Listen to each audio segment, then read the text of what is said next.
Hello, welcome back to the Rapid Results Show with Andrew Weiss. We have a very special elite guest today, John Arn Wolding. And in case you don't know who this John guy is, he's the CEO of Unstoppable Funding LLC, and he transformed his life from homelessness to success through real estate investing, overcoming significant personal and financial challenges along the way. Driven by his own experiences with the complexities of hard money and private lending, he created his company to provide the most straightforward and scalable lending platform in the industry. Today, his company closes millions in transactions monthly, and he continues to empower others through Unstoppable Funding University, an educational resource for people aspiring to be real estate investors. And on top of all that, he's officially an ultra marathon runner. John, welcome to the show. Tell us what's the biggest and best business deal you're most proud of. The biggest business deal I'm most proud of. There's always those are always in the making. Um, we have I have one in process that I'm going working on. I'm hoping it'll be right there, that feather in the cap. But I think the thing that I'm most happy about is what I've done for certain individuals. So I've had multiple individuals where we have helped them scale their own individual business from doing one or two houses to doing some of them hundreds per year. Um, and I think that that's really so. Really, my biggest business deal that I'm happy about is creating a platform and a system that can show someone how they can start with nothing and get control of their lives and do that. So it's not really just one deal. There's ones I can lay my hands. I'm working on one now that's a 1.2 billion purchase. Oh my Um, gosh. so it's and I'm just doing a small component of it. We're doing only like 300 million of it, but so that. But am I proud of that? I'm not exactly proud of it. I mean, I'm really excited that they trusted me enough to say, "Hey, can you do this?" Um, but what I'm proud of is that the relationship that I've created with people, and to see the successes individually that they've created for their own lives.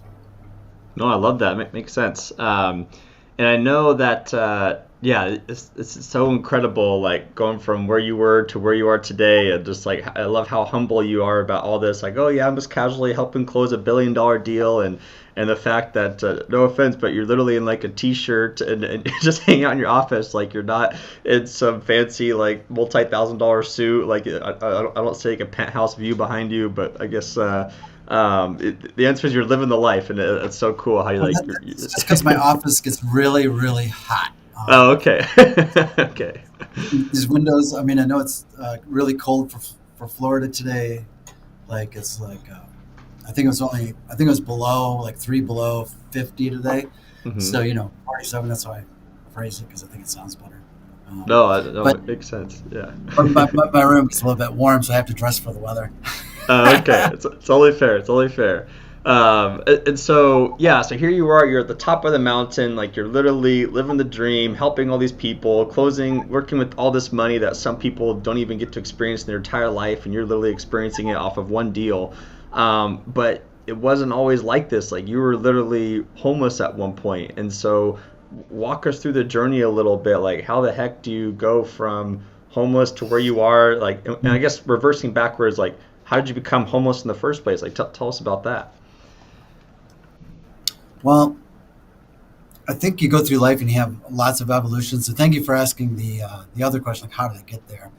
Um, and I think that everyone has different things happen in their life, and this is something I've really only been able to wear or own up to this year. Like I would put a lot of things. So I was pretty successful early in my life.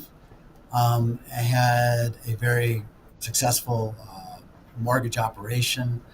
And so for a lot of years, I put what happened with me to what happened in the market with the housing collapse and all those things. And for no doubt, there's nobody can doubt that that didn't accelerate things or add to it. But the truth is that I made a series of bad decisions. And the truth is, I let go and I stopped doing what got me there in the first place. Can we ask what Um, those bad decisions entailed? Like, did you just like go blow all the money on blow or something? Like, what were those bad decisions? well, not exactly. I think that I had a relationship that was where she was it was just not working out, and we um, and she did have some has had her own issues, but in that so we separated, and that really was crushing to me, and I just tried to fill that hole, but I also just let go of the business. Like, it didn't matter to me because everything I had done was for her and for that life. And so I kind of went through a depression and brokenhearted. So that was the first step. And then the next part was that once I that so I stopped showing up to work. I started just blowing money, going recklessly, going on vacations. It was a great time to know me if you had a problem that money could fix, because I would just hand it off. Because I was like poison to me. I felt like I had been betrayed because I had put all my uh, rested all my whys on that future that I had built. And so without that one why and how it got ripped away from me, I had no reason. So I threw it all in the trash. And then once I woke up from that, though, sometimes there comes a point where you did so much damage that you can't undo it. And so it was like one turn, your options get smaller and smaller because you didn't take care of things in one way. So now your credit's bad. People can't rely on you. They can't trust you because you're not there. So they don't know who they're dealing with. So your options get smaller and smaller and smaller. And I also had tried to fix things I had this issue internally that I just relied on a relationship to fill that gap. I figured, well, if I got this relationship, if I get that done, then everything else will come into place. Well, Oh, that's and so so interesting. Yeah. so to an extent, it would happen. Like, people could see my life, and it's like, okay, I get in a relationship, everything gets better. Then the relationship ends, everything collapses, and there's sort of this like pattern. Um, so growth, there's a lot of things that I needed to address or weren't being treated that were internal and part of this inner map, if you will. And if that inner map doesn't have the right instructions, like if you have a map for Cleveland and you happen to be in Miami, it's not, and you're trying to follow the directions, it's not going to get you where you need to be. And so my internal map was basing things on wrong things. Um, and one of those was a relationship that I had, and I was trying to keep her alive. So everything I had, I would send up there. And she got cancer, had a very aggressive kind of leukemia, and we moved to Florida for a time so I could try to help her out. We needed help with my dad, so I was doing some work there. You got to understand, when you have this kind of other financial distress that I had created for myself, the normal jobs that would have been offered to me weren't available because they considered me to be a risk because I had too much financial pressure. Hmm. So, um, so I was really only able to do labor jobs. I was doing this, crazy labor, um, and she ended up going back to Michigan. We were in Florida, to Michigan, for cancer doctors, and they said, "Hey, it looks really bad. So you need, And so I said, "Okay, I'm going to come up." She said, "They need you to come up." So I said, "Okay, I'm coming up," and packed up all of her belongings. Which by this time, just so you know, I'd gone through a lot of losses. So I'd pretty much spent all the money I had uh, trying to keep things together over a course of like 4 years. Um, the house had been lost to foreclosure. I had no car. I had owed $1 million to the IRS. It was Oh my pretty, gosh. it Jeez. was Yeah. pretty desperate. Pretty desperate. And so I started driving up in the minivan, which was actually hers. And I had a suspended license too. I mean, just everything you can imagine. the car breaks down on the way in Atlanta, Georgia. And so, sorry for the story being so long. No, it's So, fascinating. Go ahead, go for it. the transmission went out. Um, we had all of her belongings, and she didn't want me to leave them behind because all I cared about was getting up there. But a lot of those possessions were important to her. So I met somebody at a Cracker Barrel, and he said, "Come stay with me, and I'll give you work, until you can get up there." So I did, and I was doing this menial labor of like $10 an hour, um, digging trenches to do bamboo remediation. And then every day after 12 hours, I'd get paid, and I would send everything I got except for $20 to her to go live on. Um, and then, so And I was sorry, trying. this is your ex, or this is who you guys are still together at this time?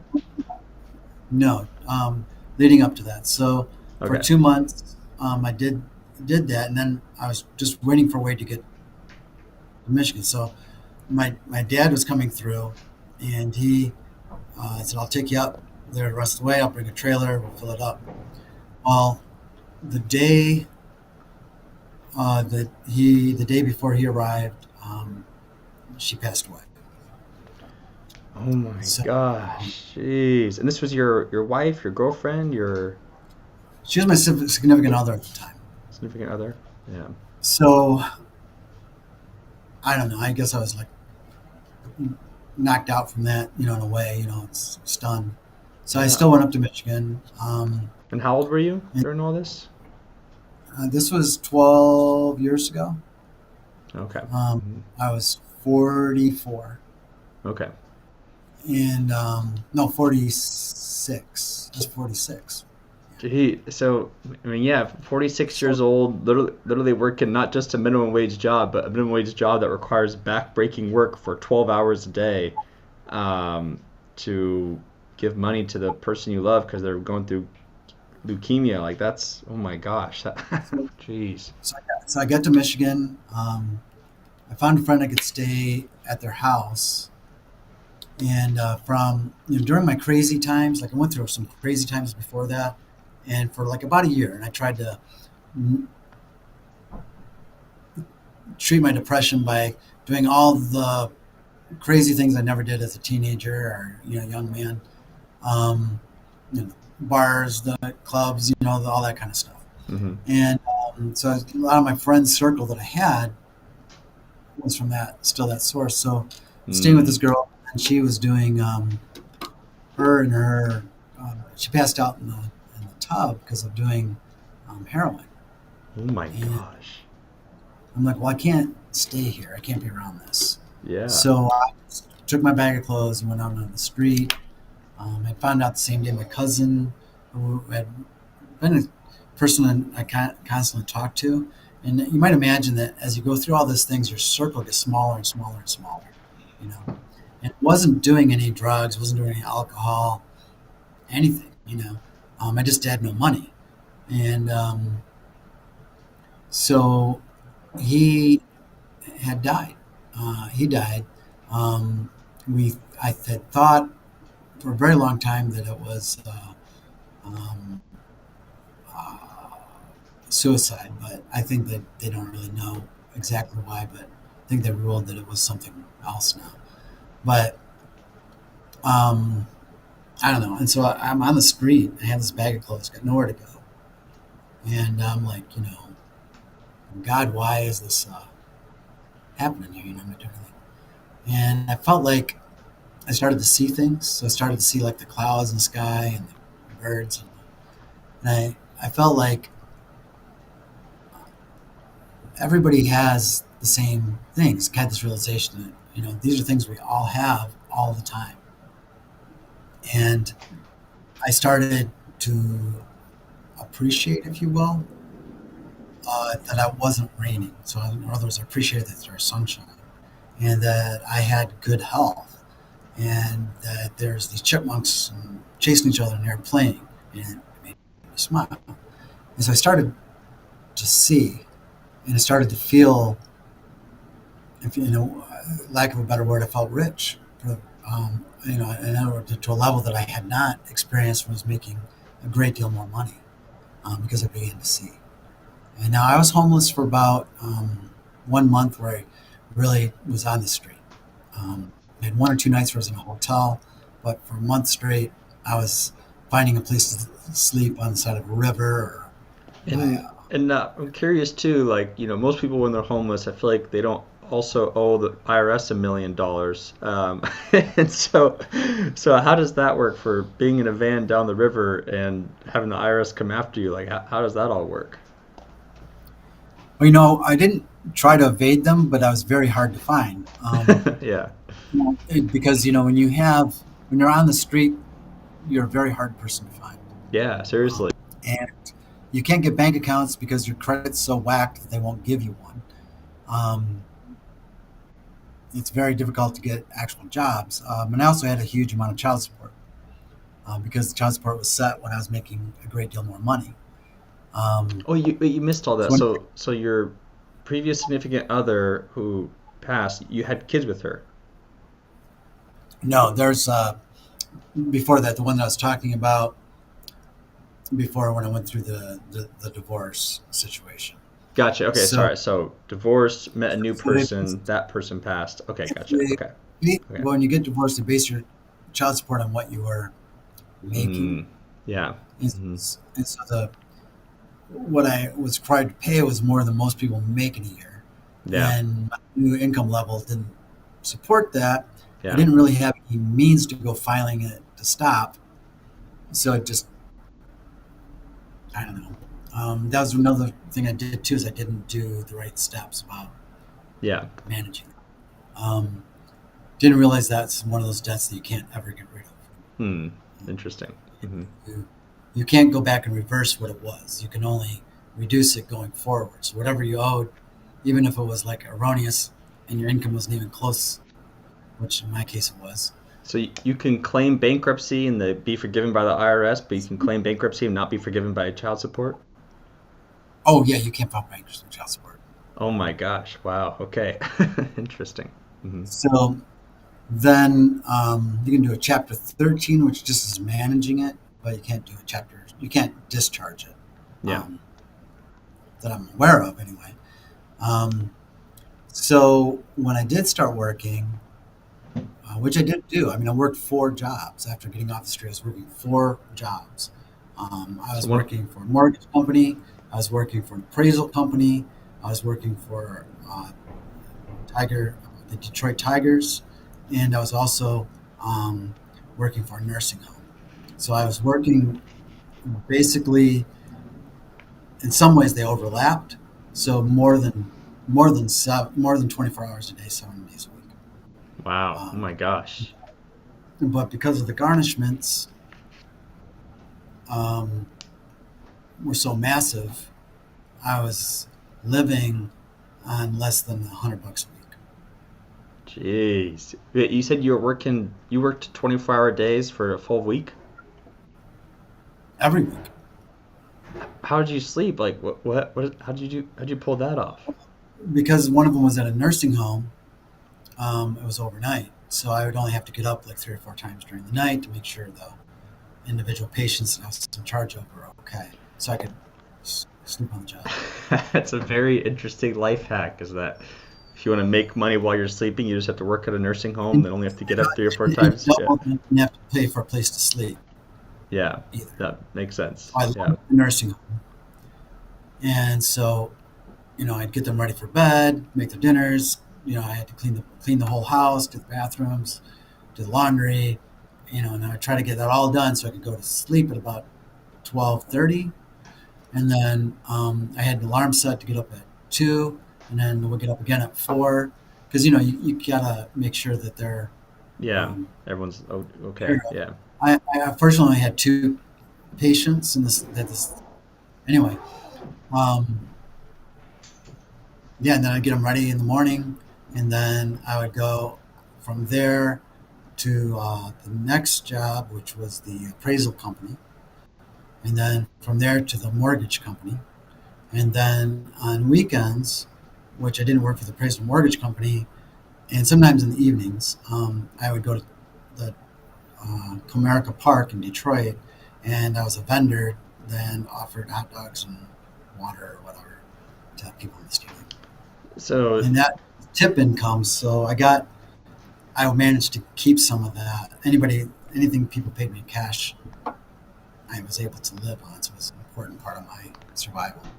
yeah, back in the day when tips weren't taxed. So hopefully we can come to that day again and enjoy that. Uh, It so, so, wasn't, so- huh? but I really wasn't getting anywhere. I was like a Yeah, neutral, like a rat on a treadmill, right? yeah. Um, and so my life had a lot of different evolutions, and I think that so much of it goes to the story that we tell ourselves, right? So for a long time when I was going through that, I kept telling myself the story that I can't, I'm never going to get out of this. I can't, you know, and I kept saying this is all I can do, right? Um, and so that, as long as that stayed my mantra, that stays true, right? If that's what you tell yourself, kind of, I really believe becomes a reality for you, especially if they're limiting beliefs. Um, at some point, one of the first things that changed my mind is so just so you know how this 4 job thing worked out is I ended up in jail. Oh, oh my gosh, what? So yes, because one of Well, the jobs I got and really quick is before we get into this, so just to make sure I'm following along correctly. So, yeah, the low point is, yeah, you were on the way to help out your SO. She passed. You ended up in a house that you met through people at a, and you decided you couldn't live with them anymore. So you're homeless in your car, and then you no, no, like, no car, no car, no car. I where was were you homeless, homeless? Where no were you? car. Did you have like a tent on the side of the I road, was or out, no tent. The clothes on my back in a bag are clothes. where'd you sleep That's all though? I had on the ground. Oh my gosh! But you're in Florida, so like the it's not No, I like was in Michigan. oh, but during like summer, so it's like not like freezing cold at night or anything. So there's more to the story, but part of that I did do in the summer. I had another stint that took place in the winter. But yeah, there's not a lot, you know. So to escape the elements, a hack that some of them will do is get arrested on purpose so they can get out of there, so they don't die. Oh my! So while you were homeless, you get arrested on purpose. You'd sleep in a jail cell for the night. Yes. Oh my gosh! Jeez. Okay. And so after going through this process, you decided that you wanted to feel So rich I, per di- se. I didn't do that for my homeless, but I met people that did. Mm-hmm. Um, so when I went to jail, though, what happened was, so remember going back that I had, I don't know if I told you this, but I lost my license because I got pulled over without having proof of insurance. Mm. And in Michigan, you go to jail, you have to appear in front of a judge because you can act for that particular one. You either have to prove that you had insurance and that was a mistake, or you got to go in front of a judge because you Mm. could carry up to a 6 month in jail sentence. And Jeez. the only reason I didn't have insurance because I couldn't pay for it. Yeah. But I was afraid to go because I had the warrants for the child support, Mm. and I didn't want to go to jail. And the reason why I had avoided it before is because Angie had was that was the girl that died. I was totally trying to take care of her. So if I went to jail, who was going to take care of her, right? Yeah. So I felt like I was in a rock and hard place. Then later, I felt like, okay, I'm going to take care of all these things and just not go to jail. And then when I have money, I'll take care of it. Well, as things happened, I was out one night when I had a little bit of extra time. I was out with a friend, and he was drinking. Remember, I had no money, so I wasn't drinking. I had water. Okay, and he said, I'll pay you. You can be my driver because you're not drinking." I go, "Okay, cool." So I'm there, and so on the way home after the bars closed, I'm driving him home, and I get pulled over. I'm like, well, what am I getting pulled over for? He didn't have a seatbelt on, and the cop could see that he didn't have a seatbelt on. So that's what he pulled me over. Um, so he pulled me over, asked for my license. I have my license or ID. He pulls it up and sees that there's a warrant for the unpaid ticket or whatever. So he takes me in. And so then the judge gave me the option of paying the $950 or going to jail for 30 days. And I had no money. And I could have got out as soon as I did. And so I went to jail. So from there, I ended up taking, when I did get out, I stopped trying to drive and I took a bus. And I found a job. I found a different job that I could do. I'd lost a couple of the jobs.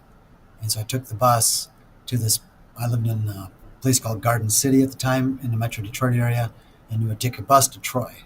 So that was it took me 3 hours, 4 different buses each way. Okay.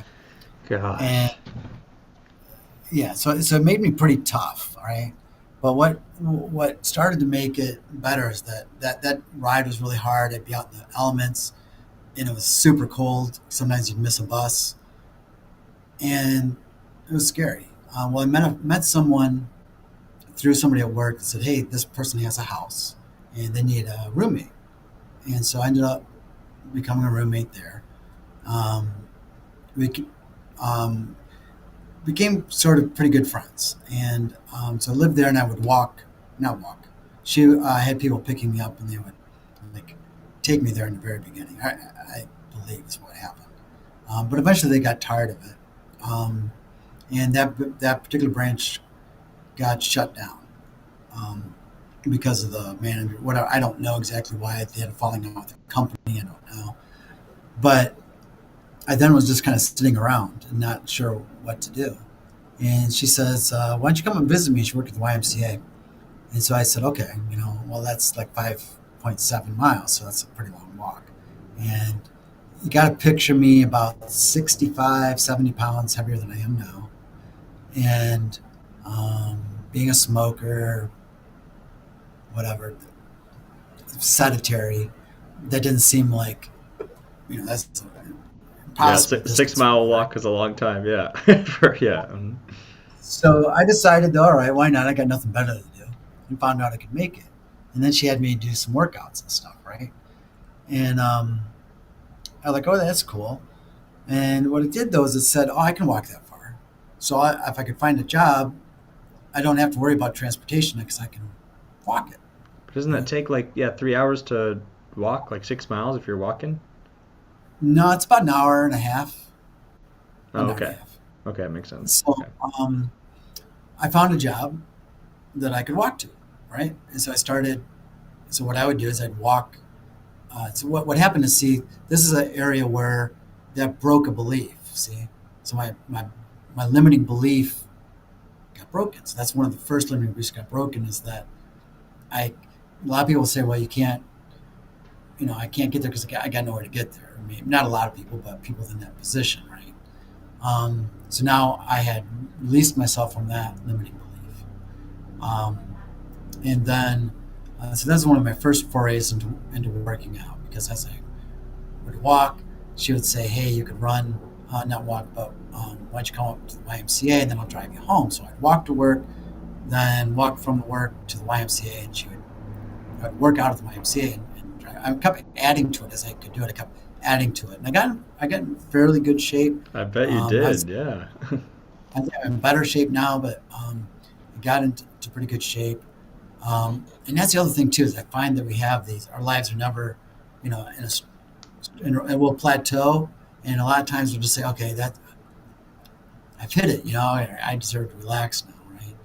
And that's where I met my significant other, Stephanie, somewhere around this time. And I had also met one of my first clients. His name is Raul, and Raul Reddy and Ron Glenn. And then real quick, just first timeline summary. So homeless. 2017. Yes, you're homeless, sleeping on the ground in Michigan, but luckily it's like warm enough for you to just sleep outside on the ground. And then you decided that you wanted to be more grateful and you wanted to feel rich, even though you didn't have much money, but you felt rich because you're grateful for it being nice weather. You had this new sense of energy, mindset about you, and then that allowed you to go out and get 4 jobs. But then while you're working the four jobs, you got thrown in jail because of the child support thing.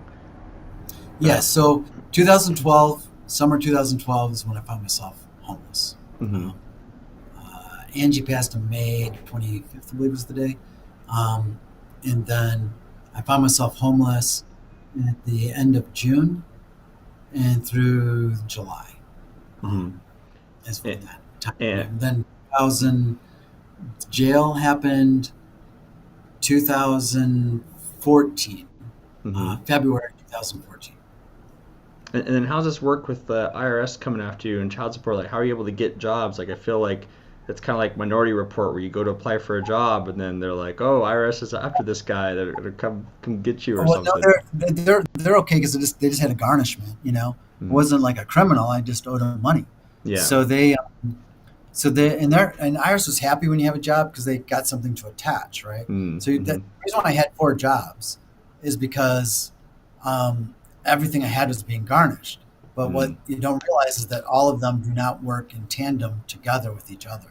Gotcha. So, um, like, I might have only had to pay X amount per month, but they don't work together. In other words, they're going to take 55% of what you make. Yeah, makes sense. Um, Okay. so, like, maybe I only had to pay 500, but if I made enough to pay them the one job, I still got to take 55% taken from the other job. Gotcha. Okay. All right, that makes sense. So you work in the four jobs, you get thrown in jail, you do your time, and then out of jail, that's when you meet Raul and Stephanie, you said? Yes, Raul was, so Stephanie was who I moved in with. And she Mm-hmm. became not Stephanie, I'm sorry. Sarah was who I moved in with. Stephanie was just a love interest. Mm-hmm. Okay. Gotcha. We met. Um, so Raul, though, um, he's key to it in this respect that he um, gave me the idea that if I could find houses for him, that he would buy them, and Mm. he would pay me like a finder's fee. Oh yeah. Mm-hmm. Okay. So I started doing that, and that doesn't take any money to go find a house, Yeah. right? Mm-hmm. I would just find the house, go, I think this is a good deal, and it got pretty good at it. And he didn't pay me a lot though; it was like $500, but it was $500 cash, Yeah.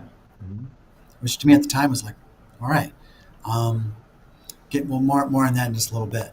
So then, on the other side of the coin, I had also met an individual that would do very asset-based loans. Like he would do hard money loans, no matter what the credit was, income. His name was David, and I had this idea that I could borrow.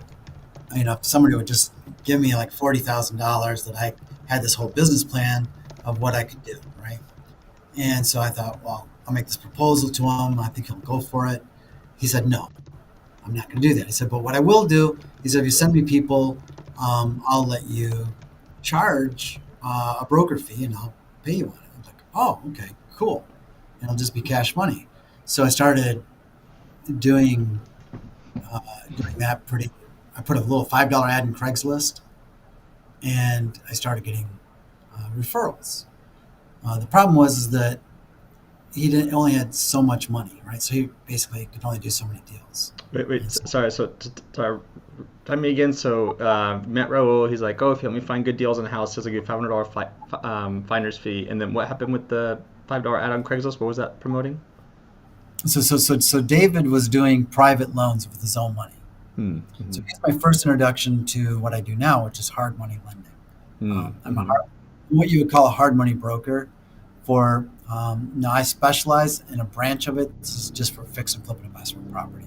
Mm-hmm. But a hard money broker is just a hard money lender is somebody who loans based on the asset without consideration for credit, income, um, or anything but the property. That's all they care about. That's the definition of a hard money lender.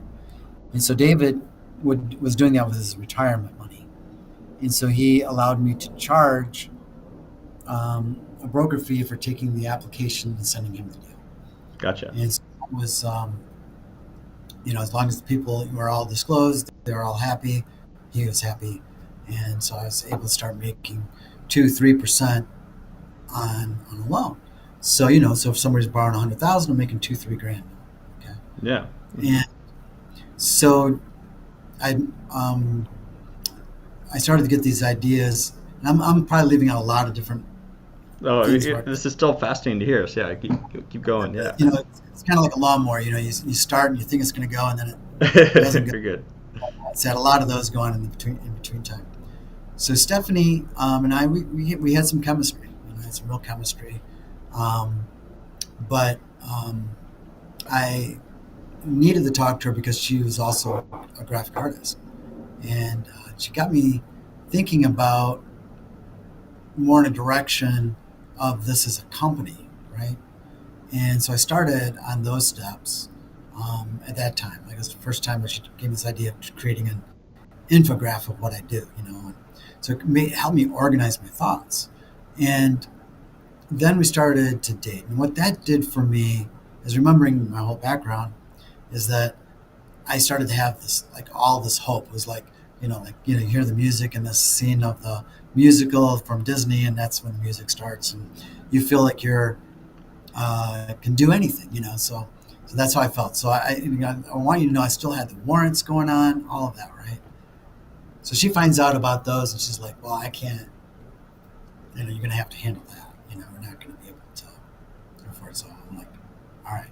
So I managed to take care of all of those in about 30 days. Everything behind me, because it was all money. And by now I'm making money. So I just like I didn't want to part with the money, but I had to part with the money. So I just started doing the right thing, and instead of like hiding under a rock, I started addressing the problems. So that's one of the things you start to learn too is that hiding from the problems, avoiding the problems, getting around the problems, they're still there. And until you address the underlying problem, it's going to come back and get you eventually. Um, so all of that was going on. And then what I was able to find, I found out about 2 years before that, is that because I had a lawyer that was in a building next to us that was a collections attorney specifically. And so I was talking about the whole IRS, and he's like, and I'm like, yeah, but they really haven't been able to get anything because my child support is so huge that there's nothing left, and child support has first priority. And he's like, let me look into this, and he goes, yeah, I don't think you actually don't owe them anything anymore. I'm like, what? He goes, yeah. He goes, because it's been 10 years, and if they can't collect after 10 years, it goes away. Like they can't collect. It's an FTC rule. He said, so if they've been trying to collect from you for 10 years, there's certain things you can do to reset the clock. You can file bankruptcy. That resets the clock. So it's going to have to be another 10 years. Yeah. You can payment. That resets the clock. Okay. And you can verbally enter an agreement or something like that. Okay. Payment arrangement. I didn't do any of that. And so sure enough, the time I passed that was just gone, forgiven, Wait. gone. I'm sure many people don't want us talking about this publicly, but this is crazy. Like you're telling me.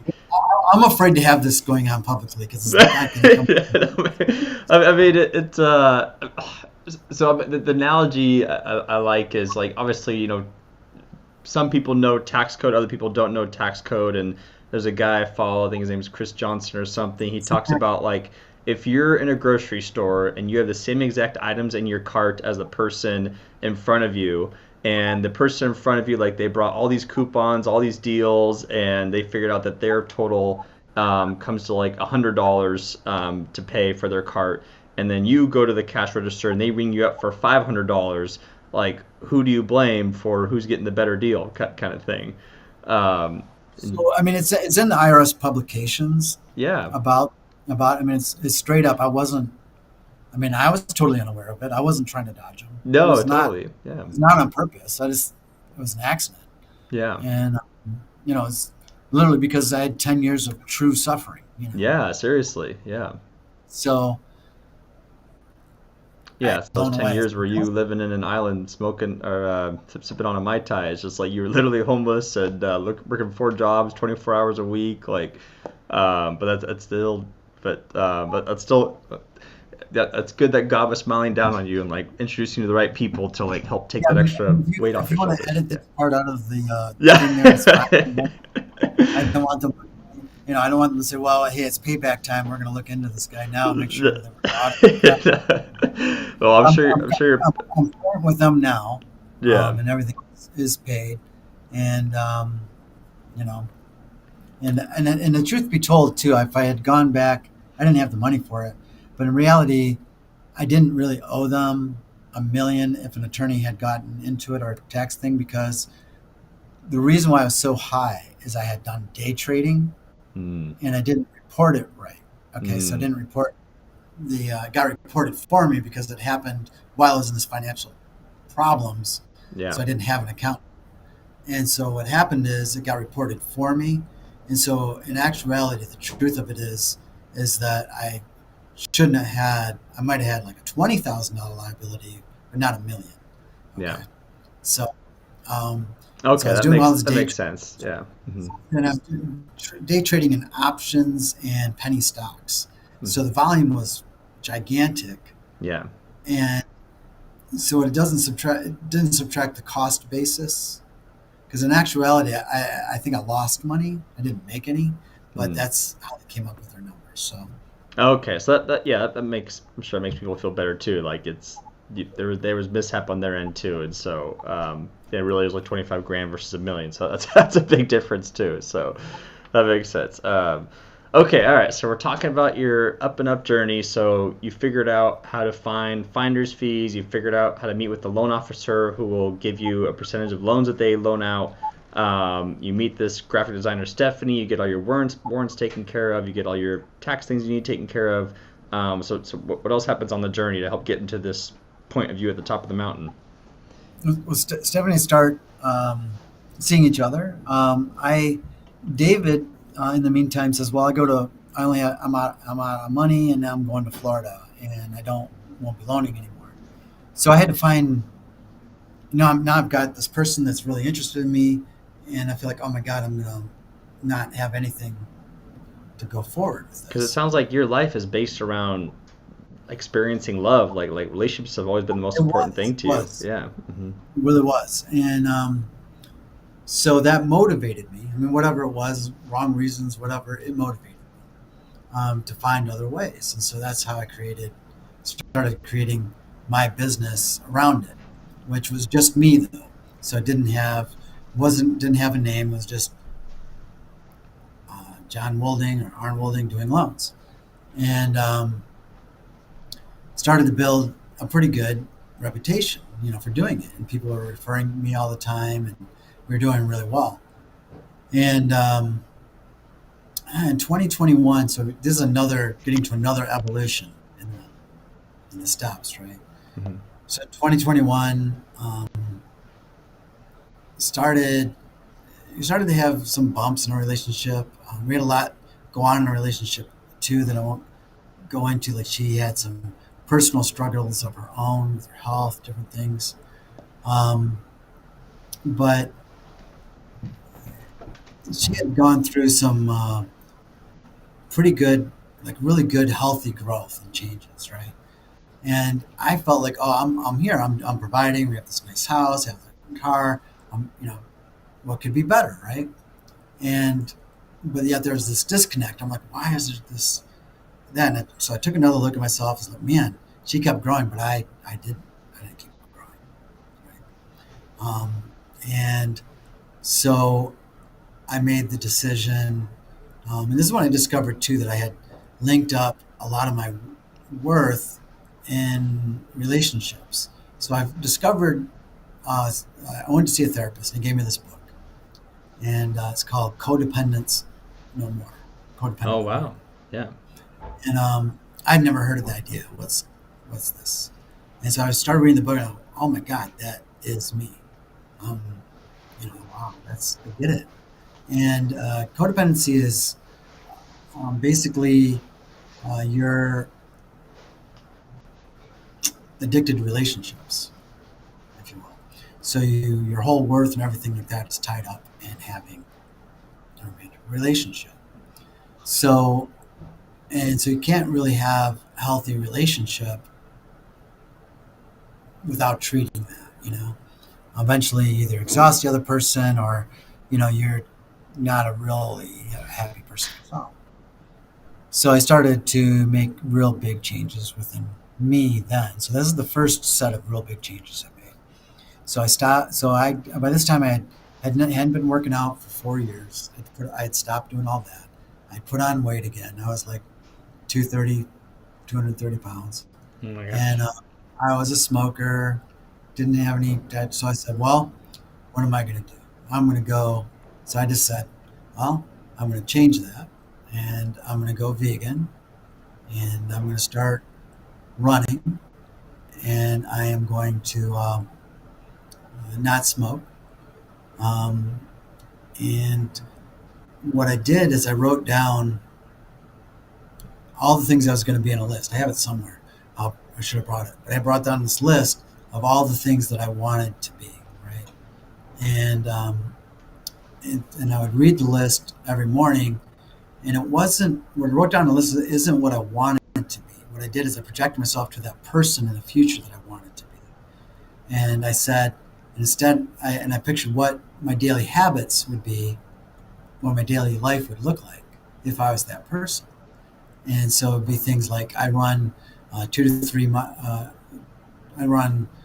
to 5 miles 3 times a week. I weigh 185. I make over at the time I said over $100,000, right? A year. I have a nice house, and all whatever it was. I wrote them all down, but it was like all the different things that I would do, and I would read that every day. But I also started to embody it. And so the first thing I did is signed up for a 10K. Um, and I realized, okay, 10K might not be challenging enough. So I heard the idea of a triathlon. I heard the idea of an Ironman. And so I thought to myself, well, I'm going to try to run an Ironman. All of this thinking that, well, if I do that, then, my significant other will love me more, right? So I'm still got that connection. I'm still newly in this codependent thing. So I lost quite a bit of weight, but not, maybe 20 pounds. And I started to run. I vastly improved my health, and I did ended up doing a classic triathlon. Okay, um, which was great, whatever. But afterward, nothing really changed in my life, right? Um, I mean, yes, in some ways things were. My business was going good, but I didn't all of a sudden have what I thought, what I had linked it to. I felt like it was getting better and things were going on the right move. That's also the year that I formed Unstoppable Funding. And Um, which year was that? 20, 2021. Oh, you've only been in charge of Unstoppable Funding for the last 3 years. Yeah. Oh wow. Yeah. Okay. Okay. Hmm. So, so there we started to build it, and it started to go, pretty well. Um, in 2022, 2023, kept increasing. But what I'm trying to get to is where I am now, because this is kind of like what I found so powerful Yeah. was the stuff where I've gone. So I had got to a point to where most people would look at, go, you're making a good income, everybody seems happy, things were good. But all of a sudden I got hit with um, some different things. I had some problems with my daughter, where she was feeling, where she felt like I wasn't there for her. My own partner was like, I'm not connecting. I don't, and I thought it was going to be the end. Wait, Um, so yeah, you think you're on top of life because you're making all this money, you're in great shape, and yet yeah, your significant other and your daughter both feel like not doing a good job in those areas, essentially. Yeah, so this is, I guess, the beginning of 2024, Hmm. and Oh wow, I had, recently. Okay. yeah, and I had let go of my physical stuff. Like I Hmm. regressed because I figured, well, what'll happen is if you have something pinned to something and then you're not getting the reward you're thinking, you tend to drop out from doing it. So you're not doing Yeah. it anymore. So I was, so that's what I did. I stopped with my workout. I stopped doing the things I was supposed to do, and I had gotten sedentary again, right? And so that's when I discovered Joel's 31 day Mm-hmm. program because I was very, very, very sad because I just had no reason. I couldn't find my why. Yeah. And so the first, so I couldn't wait for the class to start because I was like, okay, I need to know what this is about. And when the first day, one of the first things he asks is, why are you here? And my answer was, I don't know what my why is. I'm here to find my why. Yeah. And what I want to tell you is that this year was so profound because of the work that I put in. Because sometimes if you're really broken, you're able to get a whole new lease on life. You're able to see everything new, right? So I was finally able to identify that I had no relationship with myself, right? I was always looking to somebody else to give me that love that I wanted. And the idea of loving myself sounded like the craziest thing I'd ever heard. Interesting. Yeah. Well, somebody had recommended this book, Love Yourself Like Your Life Depends on It, and a great book because, and so I've listened to that probably 8 times now, and each time it's been able to redo it. So my reasons started getting pegged. And so what I did is I entered into a promise and a relationship with myself. So I made a promise to myself that I was going to be there for me and do the things that my that I wanted to get out of a relationship. And so in that process, my own relationship has really improved. It's gotten much better, but I've been able to grow, and I feel like I'm doing this now. Everything I'm doing is for me. It's keeping my own promises to myself. It's for and I feel like so. It's still a little bit alien for me to say that I'm doing that because it sounds society's like no, I don't do that, but or my upbringing, I'm not sure which. Um, but I finally understand how important that relationship with ourselves is. And you can't, and then people say you can't love somebody else if you don't love yourself. And so it's opened me up to be able to really truly give to those that are closest to me what they need. Yeah. What are some of the tips or takeaways from the book that has helped you? And 'cause I know that is definitely a theme that we have in the world that hurt people hurt people. And so like what are some ways that you make sure you constantly have self love and you're loving yourself like your life depends on it? How do you make sure that happens? Well, let's say, man, so he talks about self talk a lot. Like to say, hey, let's say you're having a really bad day, right? And you can say, you know what, I love myself. I'll say, it's okay. I'm here. I got you. Hmm. It's okay. Or it's a sense of forgiveness too. Like how many times in our lives have we screwed up? Well, the first person that needs to forgive you is you. You need to be able to forgive yourself, love yourself, um, and like in the what's allowed me to do is to say, um, like these runs and stuff that I do is like okay, that's for me. I mean, it's more of a comfort thing 'cause sometimes you'll have yeah you get or I was getting would get afraid to write express my feelings or not for fear that I would mess up the relationship and they'd be mad at me, but knowing that all right, I'm self-sufficient, I'm not dependent on what somebody else feels about me. The most powerful, liberating thing I've ever experienced. I guess maybe a lot of other people already, this is just innate to them, but for me it wasn't, and it has been the most liberating thing ever. And surprisingly, I think it's really helped my relationship because in a way, for me, it was a pattern of kind of squeezing out what was good because you're relying on them for everything. Um, you don't realize that there's so much more. But it wasn't just that book. Though. I mean, I probably read 75 books this year. You've read 75 books this year? Probably, at least. Probably. Wow. Oh my gosh. Dang.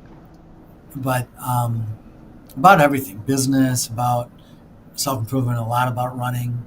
The running became, and we'll talk about that too. But for me, at the beginning of the year, I was 45 pounds heavier than I am now. But I selected I wanted to run a 100-mile ultra marathon, which was so far beyond my physical ability. But I knew that would require me to make a lot of changes, right? Because I think that you are basically a composite of all the things that you do, in a day-to-day basis. And so I wanted to change how I react, how I respond. And this was sort of like the hammer to help drive it through. And also, though, you spend a lot of time to run that many miles, so you're listening to the time on the headphones. Oh, that makes sense. Yeah, when you're training for something like that, it's a lot of time to listen to books and stuff. Yeah. And so you did an ultra marathon this last Saturday. How many miles did you run again? So it was my first ultra marathon. Mm-hmm. I had signed up for a 100K trail run. Mm-hmm. The 100K got canceled because I guess the park wouldn't let them do into the evening. So they didn't think there'd be enough time. So I just did a 50K. It was a little bit longer than that because of where the course was laid out. So we ended up doing 33 miles. Wow. Nice. And how'd that feel once you were done? You're like, geez, I can't wait to do 70 more miles in my next race. Or you're like, how are you feeling after that? Wow. So it was hard to walk after. It was actually pretty hard to finish. This one had a lot of up and down hills, like one after another. Yeah. So Florida, as you know, doesn't have much elevation. So it really was taxing. So great inside because I kept a promise to me. That was like number one. And number two, just the support, my family they're able to see it too. So they see that I kept my word, I kept my promise, Yeah. that I was going to do that. And so I think that, I think sometimes some of them thought, maybe he might not finish. I will say this, that I think there's 27 people that finished, but there's over 20 that did not finish. What? Only what? Why was that? Did they get injured? Like they just didn't train? Like that's wild. It's because it was just. I mean, too many hills. It's not a marathon. Yeah, it's just they just got worn out, and they suck. I'm not doing it. Dang. Maybe they might have got injured. I don't know. But all I know is how many people started and how many people finished. So. Jeez, oh my gosh. Okay. And so so tell me again, like, does this make you still want to run your 100 miles, or you're kind of second guessing it now? Oh yeah, I can't wait to do the 100 miles. Wow. Yeah. 100 miles is May 18th. May 17th. May 17th. Let me guess, middle of the desert of Phoenix or something like that? No. This one's going to be flat. So it's the flattest one I could find. Smart. Very smart. This one I'm doing the Florida Keys 100. Oh, it's wild. Well, yeah, we'll definitely do another check-in podcast about that. But no, this is I mean, so it sounds like if people want to learn how to really accelerate their income, like sounds like you recommend getting into real estate and mortgage lending, like getting into this industry because it sounds like, yeah, it's one of the fastest way to grow your income. Or you're like, oh no, stick to your skill sets. Or like if people are starting from scratch, like should everyone get into the mortgage industry or the real estate industry?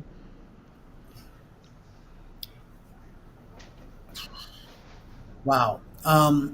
I would say it's nice as a sideline. It can be beneficial, but you can lose. I mean, people do lose. Not all of my individual flipping projects have been profitable, to be honest. So, I mean, should it be your only way? I think there's some safe ways to tiptoe into it, and I've gone over those in my workshop a few times.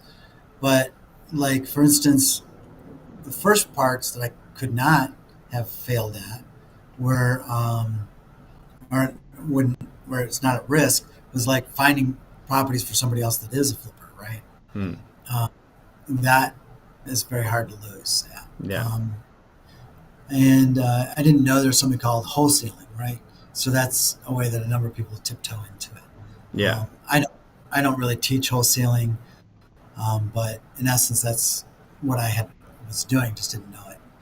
Um, and as far as financing, we're probably going to be opening in the future a workshop for those that would like to be hard money brokers. There'll be some cost associated with it, but I'm envisioning a program that will go through the steps of how to become a hard money broker. So I mean, if someone is interested in do that, they can message me. I'll let them know and roll out that class. I feel that flipping houses, that everyone can make money at it. I've I've had a lot of people that had no source of income, or they were trapped at a job they couldn't get out of, and now this is all they do. Quite a few people that I have um, would testify, to that. But I would say, you need to, if you do it, you need to treat it like a job and be consistent and work at it. It's definitely not a get rich quick thing. You're going to have to work. No, makes sense. No, but this is still a super inspiring journey you kind of taken us. I know, like you said, like we all go through different evolutions in life, and it seems like after this 31-day challenge program that you and I met through, and we're in the brotherhood together, like it sounds like you've learned how to be better at self-love, and it sounds like you have a happy relationship with Stephanie. It sounds like business is going well. And then so I guess like what's like in your mind to like help make sure that I know you did the Tony Robbins event too, and you're welcome to talk about that. But I guess like from a mindset perspective, like how are you kind of looking at life and at yourself to kind of make sure that you don't have to destroy everything again, kind of thing. How are you going to make sure? Yeah. And if I have a fear, that's it. The fear of like messing it up, Yeah. and making the same mistakes you did before. Yeah. And that's why I'm trying to do something so far different from me, because I'm hoping that if I change enough things, I don't repeat this mistakes of the Totally. past. Yeah. Um, the the other question you said, could you rephrase that again? The question is, yeah, what's the mindset and perspective you're having on life now to make sure that you stay great and keep getting greater rather than like go, oh no, I Great. hope I don't relapse kind of thing. My, Yeah. so my mission now is, I feel like, see, part of the unintentional consequences of putting it all in somebody else, your being and your thoughts, is that that also becomes your measuring stick, and you're always worried about being able to give them the emotional things they need, or like you get it's kind of like clingy in a way, Um, but even it's kind of like just always being ready. So if they're ready to spend time with you, you don't want to miss out, right? Um, so now so in a way that's held me back in certain ways. Like I held my own self back, and I did so too to sort of like make sure they're on the same page. I don't leave anybody behind. Where now it's more like I'm doing this for me, and I want to find out what I'm really capable of. Like, what is the best version of me look like? Okay. What is it? And so I am setting these boundaries every time beyond what I think I'm capable of. And then I obviously have to set a new one, right? So, I mean, I already was in the 100-mile race before I did before I completed the 50K, and I've already got other stuff in mind. And for my business, what I'm trying to do now is I feel like I've gone as far as I can without additional help, right? And you have to recognize what your weaknesses and strengths are. And one of the men in the group, this is where that group is so powerful. It's because you meet other people, and together their knowledge gives you a new way to look at things, right? And you have great examples too. Some of them are super successful, right? And you're like, oh yeah, why didn't I think of that? And so one of them recommended rocket fuel. It's great. I need an implementer. I'm a great visionary, so I work hard, but I'm not a good implementer. I get kind of like, I mean, I'm great at coming up with these different things. So, Wait, Rocket so I Fuel is brought a in. book, or It's a book. Yeah, it's a okay? book. Mm-hmm. Rocket Fuel, and he talks about visionaries and implementers. Mm-hmm. But what I strongly believe, though, and I'm trying to cut it up into smaller pieces so that people can work with it. That are watching it. What I strongly believe is this: um, what one man can do, another man can do. What one person can do, another person can do. The exact quote, though, is what one man can do, another man can do. Well, I don't From the know if movie. I can run 100 meters in 10 seconds like Usain Bolt can, but, but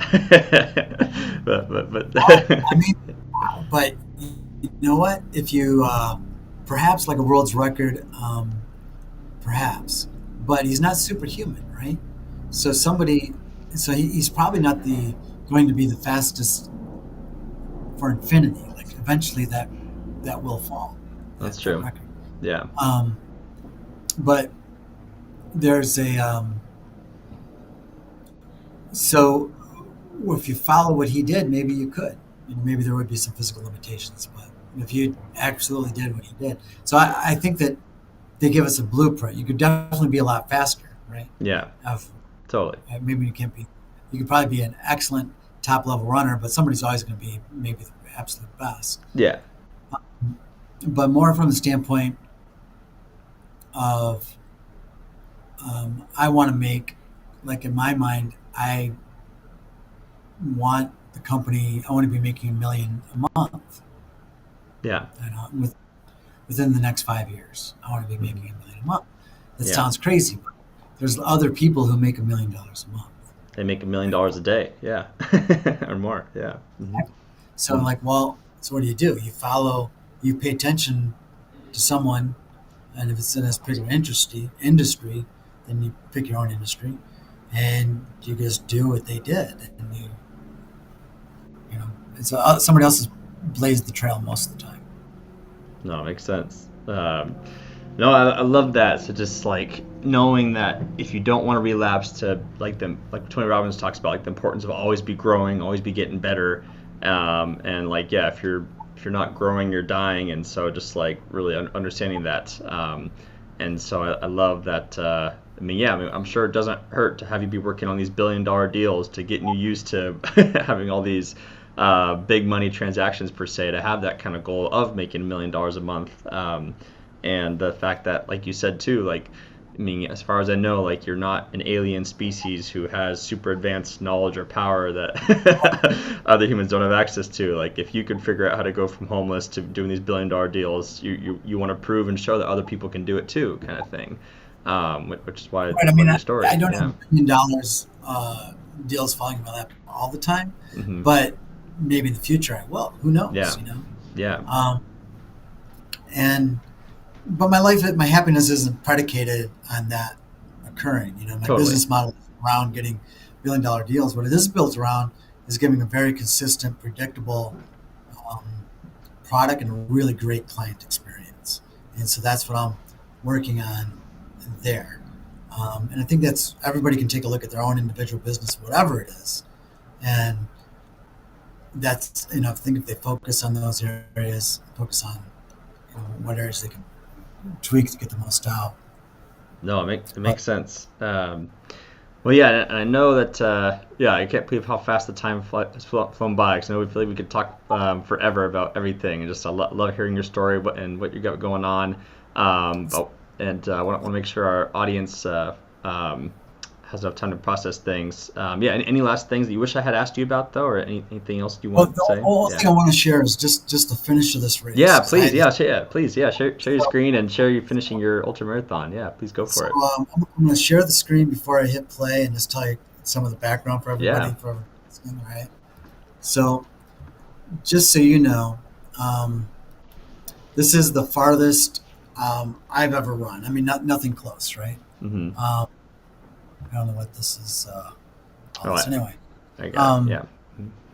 the um, the so anyway, we were running this thing, and it was all this elevation. So I mean, the last lap was really hard for me. Like going downhill, I thought it was the hardest thing I'd ever done, just going down hills. And so about half mile from the finish line, I see this little body kind of running towards me, a person, and before I can make it out, and I hear somebody hollering like, "Hey!" It's excitement, and so that was my stepdaughter, Waverly, and she's yelling at me, hurry up, you're almost there!" And so she ran down and she grabs my hand, and she starts running with me. I said, "Hey, you want to run across the finish line?" She said, "Yeah, come on." So we're running together, and then about maybe another quarter mile. I mean, there's probably a tenth of a mile left. My dad's there waiting, and he's 83 years old. He had heart surgery just a few months ago, um, and he grabs my other hand and starts running. And I go, "Dad," I go, "Don't, what are you doing? You can't run." He goes, "I'm running with my son." And so he grabs my hand, and so this is what happened here. This is a recording of it as we finish the finish line on 33 miles. Oh, yes, I will do that. To him. Yeah!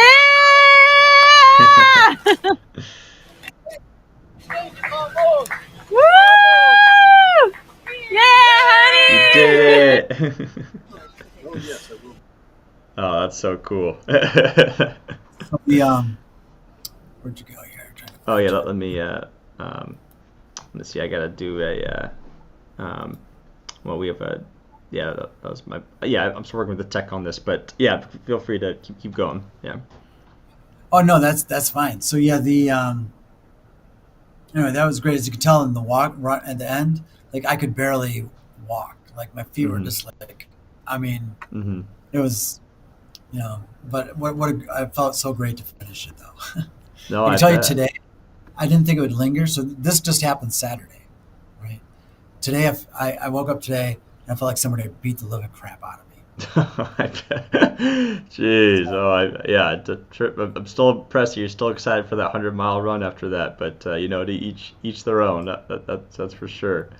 Um, But yeah, so I guess the final thing is, yeah, what's like a final thing you want to leave the audience with, like anything that yeah, what's the one takeaway you want people to have from this interview today? That anything that you want in life to have that's a real goal, like to have in mind where you want to get to, right? Um, it's good to have really firmly those timelines when you expect to be there, that's going to happen. However, if you don't make that deadline and you're getting really close, that doesn't mean you failed. You just adjust and keep going. My belief is that you unstoppable is a mindset, and that you got to keep at it, be persistent until you overcome it. So in other words, that just not quitting. And in other words, your dream only has no chance of coming true when you give up on it. As long as you're believing it, and working towards it, it can happen. And in my life, has come through.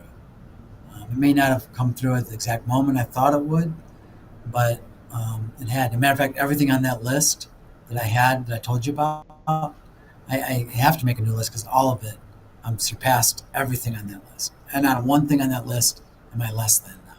I weigh less than that. I run way more than that. I make more money than that. Make almost that much on a monthly basis that I was shooting for on a yearly basis. So yeah, you can do it. So Oh, I love that. No, yeah. that's so inspiring. And then tell us, what's the best way to, if the audience wants to connect with you, research you, get a hold of you, what's the best way to learn more about you and connect with you? Oh, great. So on Facebook, I'm Arn, A-R-N, Wolding. That's my personal page. And I have a web page that is unstoppablefunding.com. We have Facebook that also has Unstoppable Funding LLC. It also has a web page. We have a private social group called Unstoppable Funding, where we have community of other real estate investors to connect. We're also on Instagram and LinkedIn. Oh, I love it.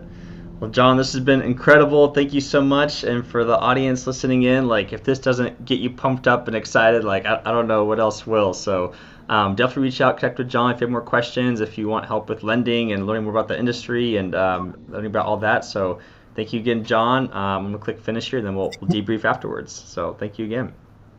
And All right, thank you. Take care. And we'll see everyone next week for the next episode of Rapid Results. Thanks, everyone.